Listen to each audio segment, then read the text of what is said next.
Ganda ng weather now. Kala mo nasa Baguio lang, but no, no, no. We're still here in Dinagat Island. Let's go! Part 2 of Island Hopping. In Dinagat Islands.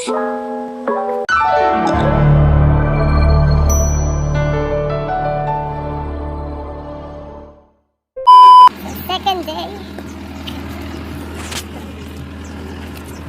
Ang aga namin for today's video, 7 a.m. Ano kayo meron? Chas. So, tara na for the ramp ang mga person. 2,000 pesos nga pala itong nagastos ko rito sa aking package tour. It's a 2-day island hopping na siya. 1-2 lang kasi pag isa lang. So, for the TBT tayo pag may time. Nag-check na din pala kasi ibang agency. Kaso nga lang, yung iba talaga is walang foods and wala namang mabibilan sa mga island. So, parang, okay, yun na yun. Kaya, tara, gala na nga lang. Let's go.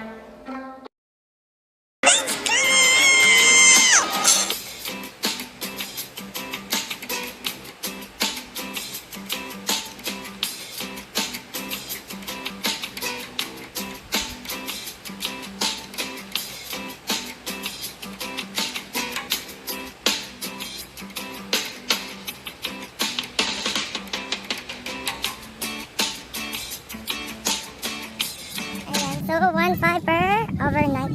Kahit ilan na raw. Pero, okay. Pwede ba pasukin yung mga room? Hindi. Tapos 3.5 back and forth na yung bangka, no? From San Jose Dinagat. Ayan, so 150 maliit, 200 pesos naman yung malaki. May video okay. Ayan, may mga cottages. Diba? Para lang kami napadaan doon. Gustuhin ko man lumangoy pero it's time to go. Bakit ganun? Sige na nga, next please. Next destination. Naman pala na next destination. Winner naman pala. Kaya dito kami mas nagtagal. So say hi. I love Pet Kawasan Garden Beach Resort. Grabe, pang picture perfect dito mga sis. Mala Beach Garden Paradise ang datingan nito. And take note, may mga rock formation din dito na ma-feel mo tuloy na nasa El Nido ka. Ang quiet lang ng place and napaka-peaceful. Kaya for sure na marerelax kapag dumayo ka rito. Diba? Daming uwak dito, grabe. And so you can stay here sa island for 1,700 pesos. Good for 5 packs na. Grabe, mala El Nido dito. Sobrang sulit. Tapos ang affordable.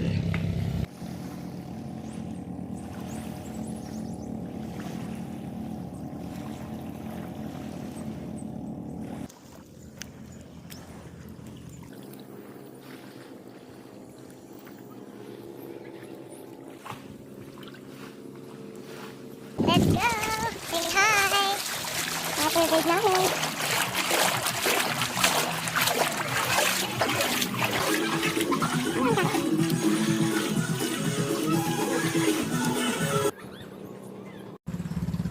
Welcome to Welcome to Pagkawasan Beach!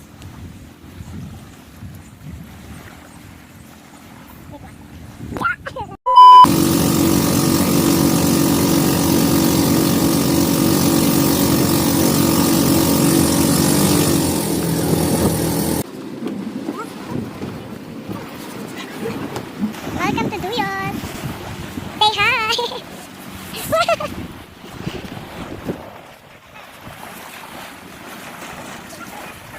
Ito naman para siyang Guyam. Guyam Island in Siargao.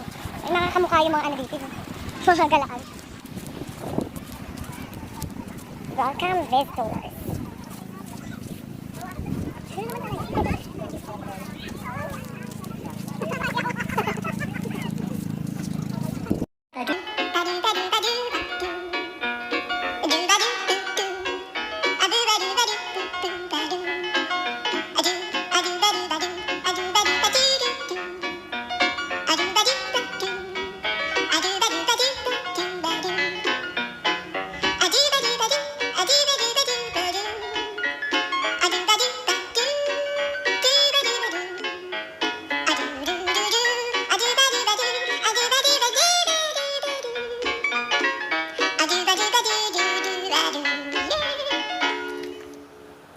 At uwi-extend na pa nga talaga tayo siya. Diba? Harap pa lang pag may time. And tara na dito sa aming last stop. Let's go! Welcome to Bitaog Beach! Just wanna share this. When the pandemic starts, ang daming nagbago sa akin. I learned how to stay at home, mag-enjoy mag-isa. Before kasi ako yung on-the-go na tao na isang aya lang, go na kaagad. Pero masyadong active, then I feel the boredom sa mga ginagawa ko. But solo traveling make my adventure mas exciting and mas fun. I'm not saying gawin mo din to, but I just want to share my experience na mas iba yung happiness if you get out of your comfort zone. Yung akala mo hindi mo kaya pero nagawa mo. Before, hindi ako nakalis ng walang chaperon or nakakagawa ng isang bahay ng ako lang mag-isa. Nasanay kasi ako na may laging andyan. Pero iba pala yung feeling that you can stand up alone. Plus, I meet different people na noon pa man gustong-gusto ko na talagang gawin. To know their traditions, language, and our differences. Sobrang overwhelming pag ibang taong nakakasama mo. And I learned from them. Hoping they can get learnings din sa akin. And I see how blessed I am. I don't say I'm rich, but peaceful in heart and contented on what I have. I'm so grateful on that. Nothing is perfect in this world, but if you're genuinely happy, everything will be perfect. 200 pa ka oras.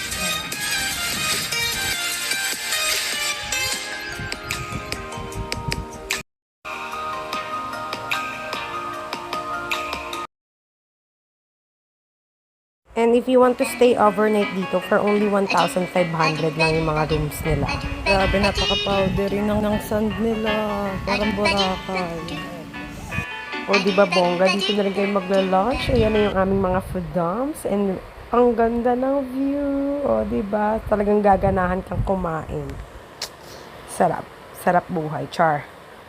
Kaya ano pang inaantay natin? Let's dig in. Let's eat. Say hi! Mga guide namin. Tour guides.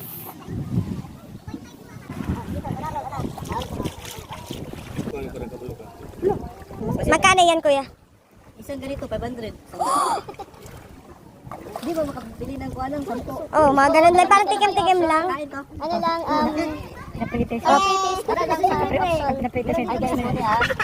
oh, dapat, ano yung parang ano lang, pang try-try lang. Ano ba, parang 50 pesos per ganyan, isang piraso, di ba? Parang bite size lang. Isang piraso, 50 pesos. Di ba? Kasi syempre, ang hirap di kumuha dyan eh. Sige, go! Try!